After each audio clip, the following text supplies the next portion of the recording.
आदमी एक लड़का को 15 लड़का मारने गया था, तो अभी निकलो तुम लोग। আপোনালোকে যেতিয়া এটা ল'ৰা 15টা ল'ৰাই মিলি কিনি অকলে মব লিঞ্চিং কৰি কিনি তাক মৰেল পুলিচিং কৰি তাক মাৰিব হত্যাকাণ্ড কৰিব বিচাৰিছিলে। আপোনালোকে এতিয়া গোটেইখিনি মানুহ চোৱা ক'ব লাগিব। হেডনটো মাৰ্ডাৰ কৰিছে সিহঁতে, যদি দুখী নহয় তেতিয়া পলায়ন কেলে কৰিলে? গোটেইকেইটা দোকান খোলা আছে।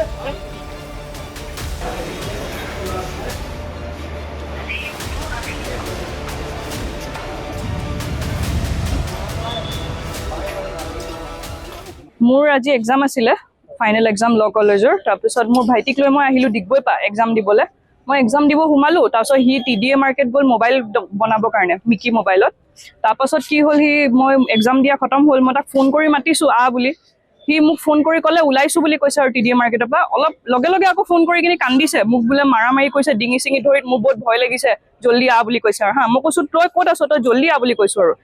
কি হ'ল, সি গাড়ীখন পাৰ্ক কৰিছিলে TDA কিনাৰত যোনটো গলি আছে পাৰ্কিংটো, তাত পাৰ্ক কৰিছিলে। তাৰপিছত সি ওলাওতে সোনু মোবাইল দোকানৰ কোনোবা মালিক সোনু নাম তেখেতৰ, সি কি কৰিছে গাড়ীখন দি ব্লক কৰি থৈ দিছে পাৰ্কিঙৰ মানে ৰাস্তাটো, যাব নিদিছে। মোৰ ভাইটিয়ে ক'লে অলপ আঁতৰাই দিয়ক, ইমাৰ্জেঞ্চি আছে, অলপ যাব লাগে, মোৰ বাৰ এক্সাম চলি আছে, তাত মই আনিবলৈ যাব লাগে বুলি কৈছে। সি মানে নেওঁতৰাও ৰখিব লাগিব বোলে, এনেকে কৈছে আৰু ভাইটিয়ে ওলাই গ'ল গাড়ীৰ পৰা। ওলাই কিনি সেইটো বস্তু তাহাঁতৰ মাজত আৰ্গুমেণ্ট এটা হ'ল। সি কি কৰিলে, লগে লগে আৰু 8-10টামান ল'ৰা মাতিলে, তাৰ দোকানৰ চোকানৰ ওচৰৰ চবক মাতিলে।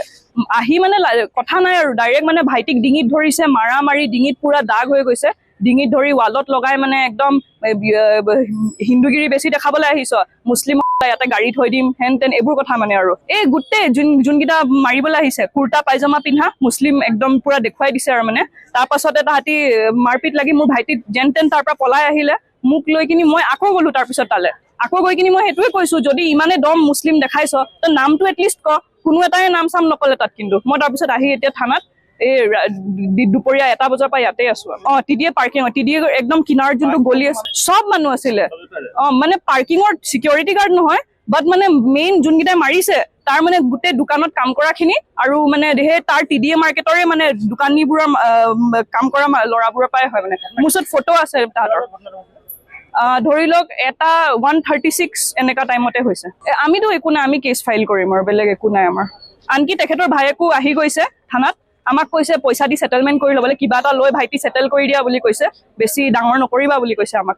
নাই তেখেতৰ নাম গম নাপাওঁ, খালি ইমানে গম পাওঁ সোনু মোবাইল যোন দোকান হয় তেখেতৰ মালিক হয়। ইভেন মানে আমি বজৰং দল লৈ গ'লো তালৈকে, দোকান চোকান বন্ধ কৰি, মানুহ গায়ব, কোনো নায়েই।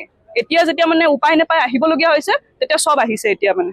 আজি আমি থানাত উপস্থিত হৈছো, এইটো অতি দুৰ্ভাগ্যজনক কথা। আমাৰ এজনী অসমীয়া ছোৱালী ভণ্টি আৰু তাৰ লগত অহা এজন ভাইটিক নিৰ্মমভাৱে TDA মাৰ্কেটে যি ধৰণে গুৰলাগুৰকে ব্যৱসায় কেইটামান ব্যৱসায়খিনি নিজৰ তাত পাতি থকা গুণ্ডা বাহিনী ক'ব পাৰি, সকলোৱে লগ লাগি যি ধৰণে নিৰ্মমভাৱে গুৰলাগুৰকে তেওঁলোকৰ ওপৰত প্ৰহাৰ কৰিছে, সেইটো অতি দুৰ্ভাগ্যজনক। সেইটো কাৰণে আমি তিনিচুকীয়া সদৰ আৰক্ষী চকীত আহি উপস্থিত হৈছো আৰু আমি প্ৰশাসনৰ ওচৰত বিশ্বাস জনাইছো যে অতি শীঘ্ৰে তেওঁলোকক গ্ৰেফতাৰ কৰিব লাগে আৰু উচিত শাস্তি প্ৰদান কৰিব লাগে। কাজিয়াখন সৃষ্টি হৈছিলে এটা পাৰ্কিঙক লৈ।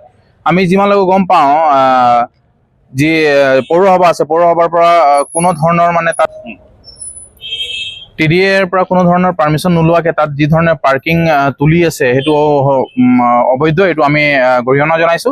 আৰু অতি শীঘ্ৰে TDA কৰ্তৃপক্ষক আমি দাবী উত্থাপন কৰিছো যে এইটোৰ ওপৰত ব্যৱস্থা গ্ৰহণ কৰক। যিসকল মানুহ এই পাৰ্কিঙৰ লগত জড়িত হৈ আছে বা যিলোকে ইলিগেল ভাৱে পাৰ্কিং উঠাই আছে, তেওঁলোকৰ ওপৰত বিহিত ব্যৱস্থা গ্ৰহণ কৰক। আৰু TDA মাৰ্কেটত সেইটো প্ৰথমবাৰ নহয়, বাৰে বাৰে এনেকৈ ঘটনা সংঘটিত হৈ আহিছে। আমি তেওঁলোককো সকিয়নি প্ৰদান কৰিছো, সেইবোৰ ঘটনা অনতিপলমে বন্ধ কৰক, অন্যথা কিন্তু পৰিস্থিতি অনাগত দিনত বহুত বেয়া হ'ব। এইটোতো আমি বিশেষকে এনেকে নাম গম নাপাওঁ কাৰো যে কোন জড়িত হৈ আছে, কিন্তু এই যি আমাৰ ভণ্টি আছে ডিব্ৰুগড়ত থকা, তেওঁ চিনাক্ত কৰিছে কোন জড়িত হৈ আছে। তেওঁলোকক প্ৰশাসনে এতিয়া আটক কৰি আনিছে ইয়ালৈ, আৰু কেইজনমান আহি পোৱা নাই, তেওঁলোকক আমি প্ৰশাসনক অনুৰোধ জনাইছো অতি শীঘ্ৰে তেওঁলোকক বিচাৰি আনি থানাত উপস্থিত কৰিব লাগে। বজৰং দলৰ ফালৰ পৰা আমি এইটো বিচাৰিছো যে যিসকল মানুহ এইটো ঘটনাৰ লগত জড়িত হৈ আছে আৰু নিৰ্মমভাৱে গুৰলাগুৰকে তেওঁলোকৰ ওপৰত প্ৰহাৰ কৰিছে, অতি শীঘ্ৰে তেওঁলোকক উচিত ব্যৱস্থা গ্ৰহণ কৰি প্ৰশাসনে জেলৰ হাজতলৈ পঠাব লাগে।